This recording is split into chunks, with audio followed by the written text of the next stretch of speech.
types of investing. Let's look first at CDs, money market type accounts. A CD is a certificate of deposit, typically at the bank. Now I hear people walk around talking like they're somebody, they're some big investor. I've got me a CD. I've got CDs, I'm doing CDs. This means nothing. You know, when you ever go to school and have perfect attendance, they gave you a certificate. That's what this is.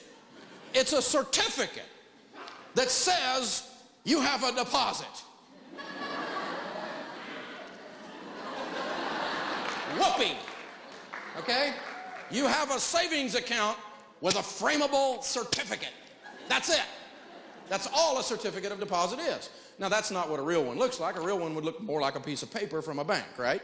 That's an actual certificate of deposit there. And these days, most of them are done electronically. You may not even get a piece of paper. You just have a web presence. It's a savings account that if you take your money out early, they charge you a... I don't own any CDs, not one. I'm not going to tie my money up and not get paid anything for tying it up. And that's what we end up doing with this. So I don't do that. Instead, I use money market accounts with a mutual fund company, money market mutual funds. They're low-risk money market accounts with check writing privileges. So for my emergency fund, I'm making the same money you'd be making on a CD, about the same interest rate as you'd make on a 6-month CD in a money market account, and I can write checks against it. There's no penalty, and it's just sitting there. It's not an investment, though. Even then, it's a savings account, because we said with the emergency fund, it's not an investment, it's insurance. A bull market is when everyone at the same time tries to rush into a certain stock at the same time to and heightens up the stock market price on everything. A savings account for livestock. Something that you're confident in marketing something in the stock. I don't know, maybe something in Spain. I think of a bull market, I think of just a big, snotty bull just coming right at me.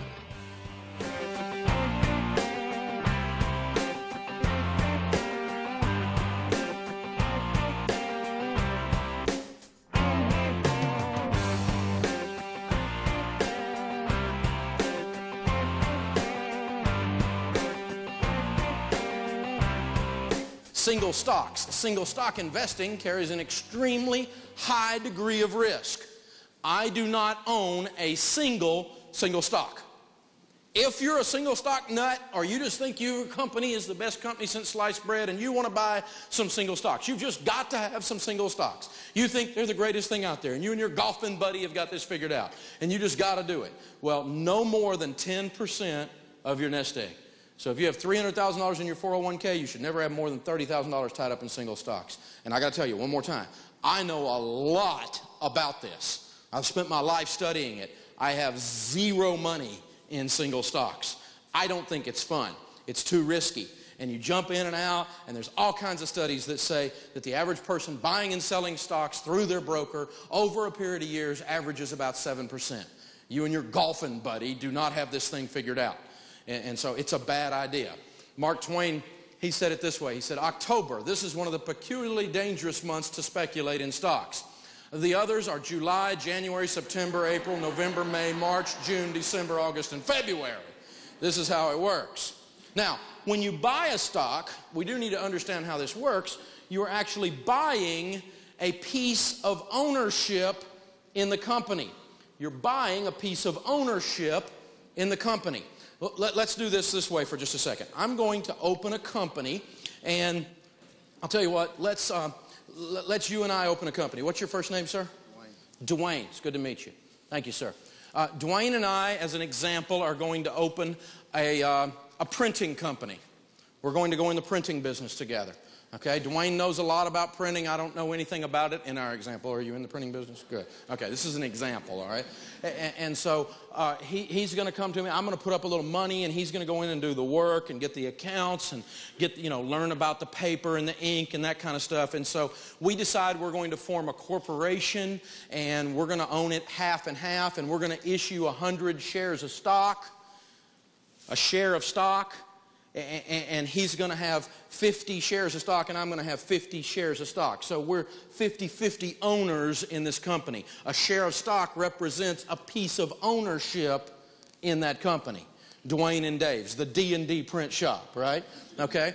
And so then what happens to this company, what happens to its value and its profitability as a stockholder and owner of the company, I get to participate in winning or losing with that. If I sold a share of this stock to someone else, then as we made money or lost money, then that person would benefit. Now, how does that happen? Well, if you're an owner, think about it. If you owned your own print business, forget stock a second. If you owned a company, if the company did better, you'd be doing better, right? In a couple of different ways. Your return comes as the company increases in value. Now, let's say we go along and we have one little print shop and we're winning, and Dwayne's really good at this, and he goes out and gets a bunch of accounts, and I maybe do the accounting or the financial stuff over here, and he's an excellent printer, and we build up business so much so we can't fit it in that, and we open up another building, and pretty soon you visit us 5-10 years later, and we've got print shops in 6 different cities. Now, is this one share of stock, my 50 shares of stock, worth more with print shops in 6 or 8 cities that are profitable? And I've got all that equipment? Yeah. And so that's what happens. That's how a share of stock goes up in value. If you buy a share of a company like a Home Depot or something, and it goes from $52 a share to $72 a share, it's because the company became worth more, just like our print shop. And you're a little bitty dinky sliver of an owner when you own a share of stock in a publicly traded company. Same kind of thing. Or you, the owner, can make some of the profits out. And we have D&D print shop, and maybe we make some money. Hey, there's an idea. And Dwayne and Dave's print shop, and maybe we made $40,000 that year. Well, if we're going to take that money out, that would be called dividends.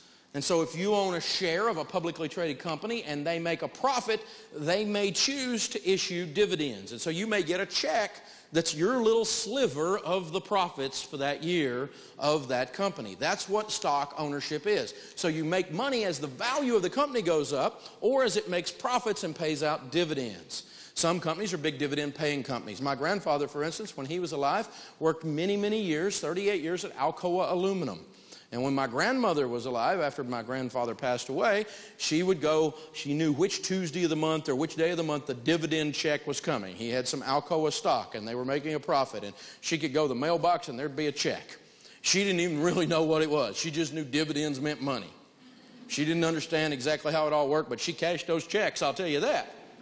And so she was making a little bit, as Alcoa Aluminum made money in those days, he participated in the profits by getting dividends checks. Now, bonds are a debt instrument by which the company owes you money. Now again, let's go back to Dwayne and Dave's print shop. Now you know that if Dwayne and Dave, the D&D print shop, if I'm involved, we're not borrowing money, but we got to do this as an example, okay? Let's say that we wanted to borrow $10,000. If we were a publicly traded company, we could issue a bond. And what's your first name, sir? Stan. Stan? It's good to meet you, sir. Let's say Stan, he really kind of liked what we were doing over there at the print company. It looked pretty good to him. He knew we weren't really going to cut him in as an owner, but he trusted us to be able to pay the bill. And so we issue a bond for $10,000 to Stan, and he gives me $10,000. Come on, Stan. Come on, baby. Okay? And he gives us $10,000. Now, we owe him a debt of $10,000. Does that make sense? That's what a bond is. It's a debt instrument. If it's a government bond, the government owes you a debt if you own a government bond. That's what it is. A bond is a debt instrument. Now, the way you make money on bonds is there's an interest rate involved. Stan wouldn't have given us that money if we weren't going to pay him interest, right? So we're going to pay him interest on it. Now, let's say, just for simplification, that we were paying 10% on our bonds. And if we pay 10%, then Stan's going to make 10% on this. And at some point, this has a due date. We have to give him the whole $10,000 back. But in the meantime, every year we're sending him 10% on this $10,000 bond. And that's all it is. So your return comes on a bond. And again, you get a little certificate thing like that. Your return comes as a fluctuation in price and the interest rate is paid. So bonds go up and down in price. And few individuals do well with single bond purchases. Now, let me take this just a little bit further and walk over into the very edge of sophistication. I can't even say it, see? And so, let's say that we have a 10% bond, that I'm paying him 10% in the open market and the stock market, right? Stocks and bonds. You've heard about this. Okay? I'm paying him 10%. Let's say that the interest rates around the world are starting to average 12%. But his bond only entitles him to 10%. Is his bond worth a little less or a little more if everybody else is getting 12 and he's only getting 10? He's worth less. So as interest rates rise, bond prices fall. There's an inverse relationship. So if your grandmother has a whole bunch of government bonds that she's purchased thinking they're safe and interest rates are going up, she's starting to lose value in those. And can do so pretty quickly if interest rates shift quickly. And so I don't like bonds, not because of that. They're just as risky as stocks. They jump around all over the place. They're a little safer than stocks, but the bond market throughout its lifetime has only averaged about 8%. So I don't own a single bond. I don't want to make 8% on that. I might end up making a mess like I'm doing right now. That could happen. So again, few individuals do well with single bond purchases.